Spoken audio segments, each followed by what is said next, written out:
Nah, di sini saya menjelaskan tentang hak secara umum.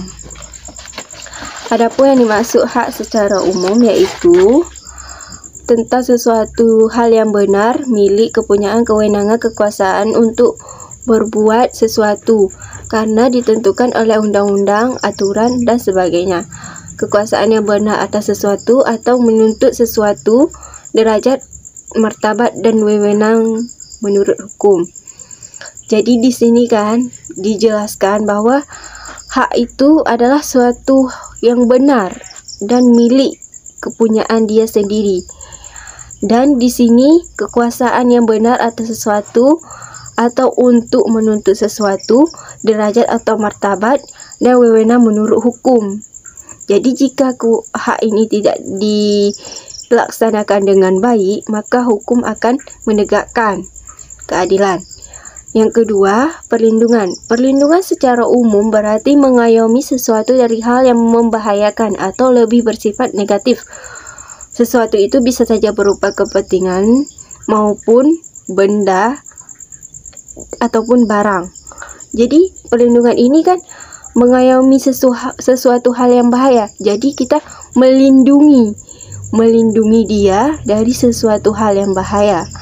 Nah, oke, di sini kita akan bahas lebih lanjut tentang hak anak atas perlindungan. Nah, kita semua pasti tahu kan, hak anak adalah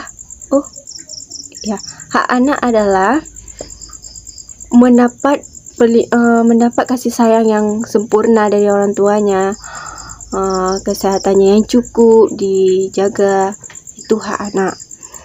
Adapun di sini dijelaskan anak adalah amanah sekaligus karunia yang diberikan oleh Tuhan Yang Maha Esa yang senantiasa harus kita jaga karena di dalam dirinya melekat harkat, martabat, dan hak-hak sebagai seorang manusia yang harus kita lindungi dan kita junjung tinggi. Dan anak adalah seorang anak yang berumur di bawah 18 tahun ataupun di dalam kandungan. Yang kedua, di dalam Undang-Undang 1945 secara spesifik yang berkaitan dengan hak asasi manusia yang terdapat dalam pasal 28B ayat 2 menyatakan setiap anak berhak atas kelangsungan hidup, tumbuh, dan berkembang serta memperoleh perlindungan dari kekerasan dan diskriminasi karena anak adalah akses dan penerus generasi yang akan datang. Jadi kita wajib melindungi anak. Menurut undang-undang ini kita wajib melindungi anak karena anak adalah suatu akses negara untuk meneruskan bangsa yang akan datang.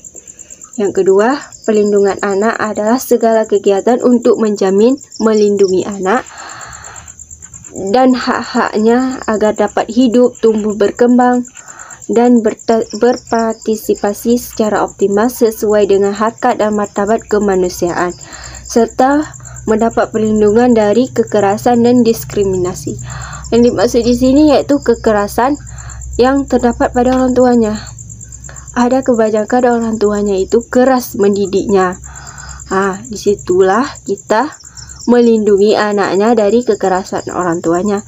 Ada juga yang anaknya didiskriminasikan oleh temannya ataupun kawannya, sahabatnya. Jadi kita mengetahuinya. Sebaiknya kita melindungi dia dari kawannya ataupun dari sahabatnya supaya tidak diskriminasikan lagi. Oke, yang kedua yaitu prinsip-prinsip hak anak. Adapun prinsip yang pertama yaitu prinsip non-diskriminasi. Di sini non berarti tidak diskriminasi. Artinya semua hak yang diakui dan terkandung dalam KHA harus diperlakukan kepada setiap anak tanpa perbedaan apapun. Jadi di sini dijelaskan bahwa semua hak yang diakui dan terkandung dalam KHA itu tidak tidak ada tanpa perbedaan apapun. Jadi dilakukannya dengan semaksimal mungkin dan menghormati, menjamin hak-hak yang ditetapkan konvensi bagi setiap anak. Di sini dijaminkan bahwa setiap anak itu mendapat perlindungan. Oke, yang kedua, prinsip kepentingan terbaik bagi anak. Prinsip kepentingan terbaik bagi anak itu di sini dijelaskan tercantum pada pasal 3 ayat 1 yang berbunyi, dalam semua tindakan yang menyangkut anak yang dilakukan lembaga-lembaga kesejahteraan sosial pemerintah maupun swasta, lembaga peradilan, lembaga pemerintah ataupun badan legislatif, maka kepentingan yang terbaik bagi anak harus menjadi pertimbangan utama.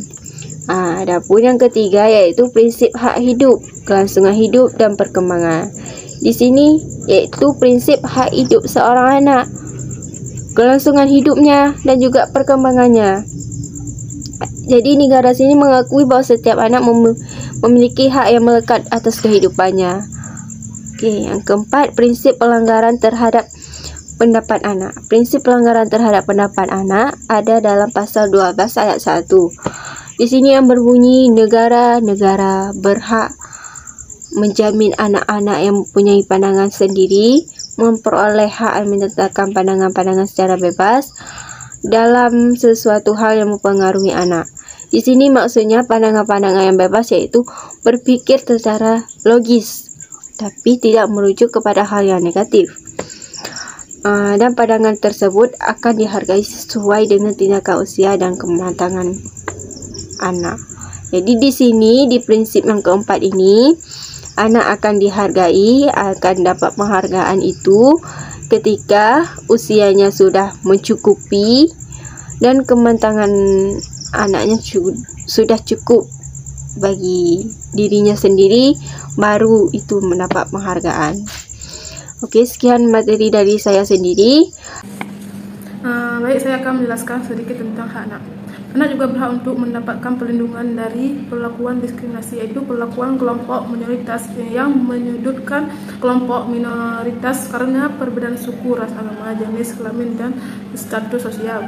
Yang kedua, eksploitasi ekonomi maupun seksual, yaitu pelanggaran terhadap hak anak yang mendasar dengan menjadikan anak sebagai objek seksual dan objek komersial. Yang ketiga, penelantaran. Yaitu setiap bentuk pelantaran kewajiban dan tanggung jawab seorang dalam berumah tangga yang menurut hukum seorang itu telah ditetapkan sebagai pemegang tanggung jawab terhadap kehidupan orang yang berada dalam lingkungan keluarga. Yang keempat, kekejaman, kekerasan, penganiayaan. Yang kelima, ketidakadilan, yaitu suatu kondisi saat suatu kelompok atau individu diperlakukan berbeda dan dipinggirkan di masyarakat. Yang keenam, perlakuan salah lainnya, penyalahgunaan dalam kegiatan politik. Yang kedelapan, pelibatan dalam sekedas bersenjata, pelibatan dalam peristiwa yang mengandung unsur kekerasan, dan pelibatan dalam peperangan, dan sarana pengamaian dan pengetahuan hukuman yang tidak manusiawi. Contoh hak perlindungan anak.